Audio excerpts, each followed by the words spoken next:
Napanaginipan ko na naman yung araw na nawala sa akin si Ana.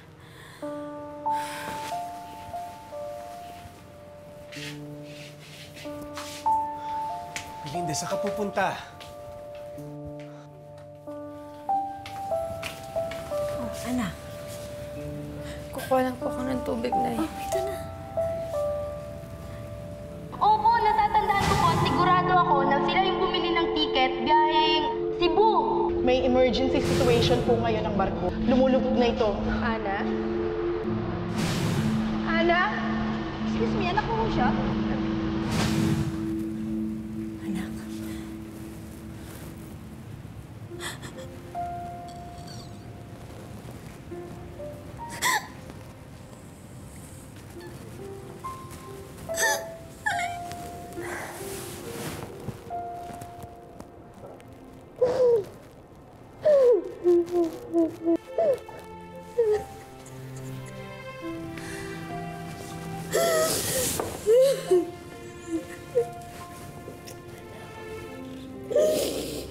Nakatulog ka na ba? Yung tunay na pahinga? Bakit hindi mo ipikit ang mga mata mo, ha? Nay, natatakot ako. Tuwing pumipikit ako, bumabalik ako sa concert. Naaalala ko kung paano nawala si Ana. Nay, natatakot ako. Baka nababaliw na ako. Hindi. Hindi ka nababaliw, anak. Pero kailangan meron ka rin ibang iniisip o ibang ginagawa.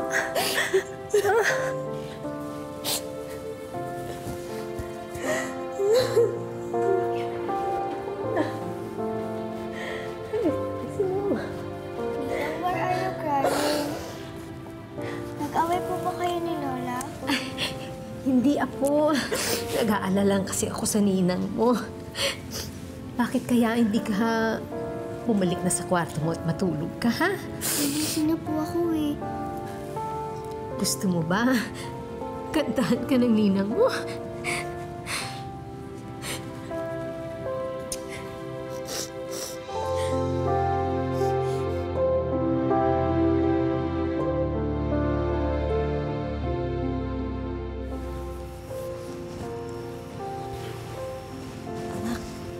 Nahihirapan ba kayo? Masyado matigas nga po yung sahig, pero parang mas kawawa po si Melody eh. Eh, wala kasi tayong magagawa eh. Si Ate Socorro ayaw paggamit sa atin yung sopa. Alam ko na, gusto niyo ba kantahan ko na lang kayo para makatulog kayo kaagad? Ha? Ang tanging nais lang naman pagmamahal na kailanman hindi inaasam ang yaman sa mundo o kahit pa anong taniyag na makakamit ko. Narap na makakamtan sana'y kinabukasan, ikaw at ako. Babangon muli pagkat pag-asa'y nabubuhay sa pag-ibig mo. Sa kadiliman ng gabi, magliliwanag ang bituin. Alam mo, Lucy, hindi ko talaga magets ang plano mo. Ano pa gagawin natin dyan kay Madam? Psychic na kasama natin. Yung psychic na kasama natin, si Madam, para yan kay Belinda. Kay Belinda at saka kay Edward para mag-away sila, maghiwalay sila nang sa ganun, ako na lang uli at saka sila ay ang pupuntahan ni Belinda. Makakawakan ko na yung pera niya. Nakakaloka ka, friend. Buti na lang hindi tayo magkaaway. At Madam, yung pre-practice natin, naaalala niyo pa ba? Oo naman, Lucy. Ganito.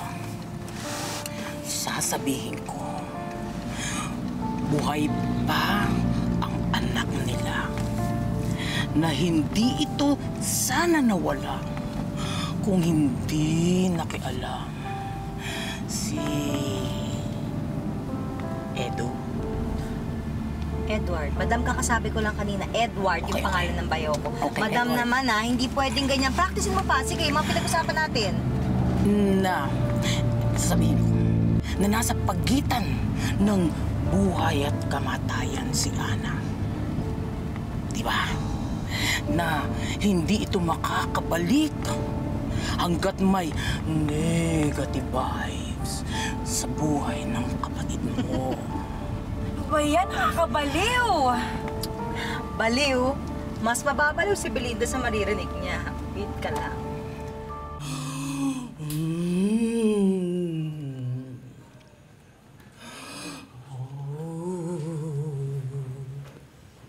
Oh, anong nangyari dito, Lucy? Anong kalokohan to? Hindi kalokohan to. Si Madam Andalusia to, Edward. Kaya niyang ibigay yung mga kasagutan na hindi niyo makukuha sa mga pulis, sa NBI o kahit sa mga Coast Guard. Oh, no. Nararamdaman ko ang anak niyo. Oh, may binubulong siya. May binubulong siya. Madam, nandito po yung anak ko. Ang energy niya nandito. At ito ang gagamitin natin upang matuntun kung nasaan ang bata. Ayoko nitong energy na to. Edward, pwede ba? Wala namang mawawala. Makinig ka na lang. Tama ang kapatid ko. Tsaka itong si Madam. Napakagaling na psychic nito. Sige. Hindi ko naman kayo mapipigilan kung gusto yung maniwala sa kanya eh. Pero ayoko nitong mga hindi sigurado yung sagot. Teka, Iho, saan ka pupunta? Nay, kakausapin ko lang muna yung mga police, NBI at saka mga Coast Guards. Sige ho.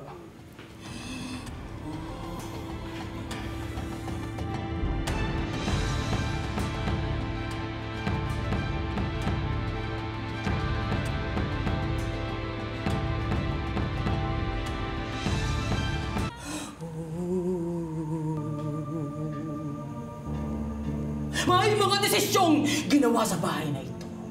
Mga desisyong sumira sa buhay ng mga nakatira dito.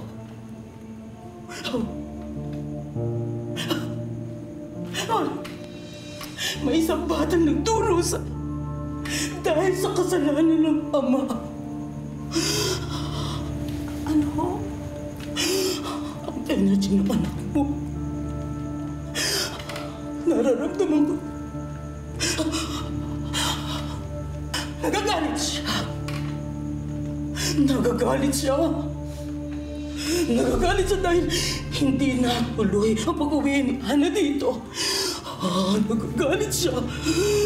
Nagagalit siya.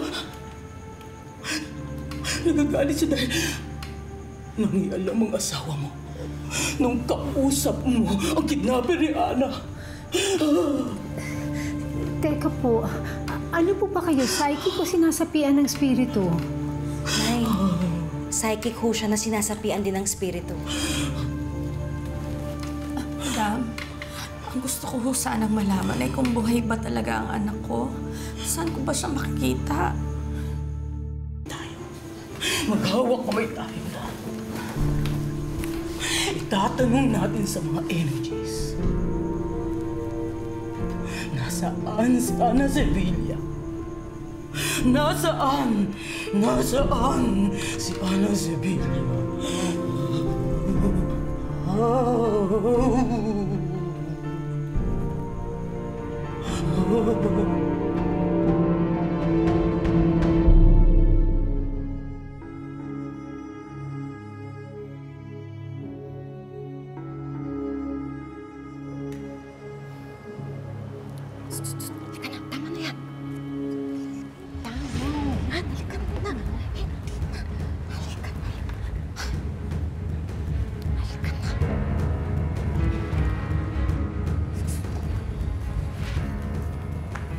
Bagal ng nanay mo. Naku. Diyos ko, ano pa to?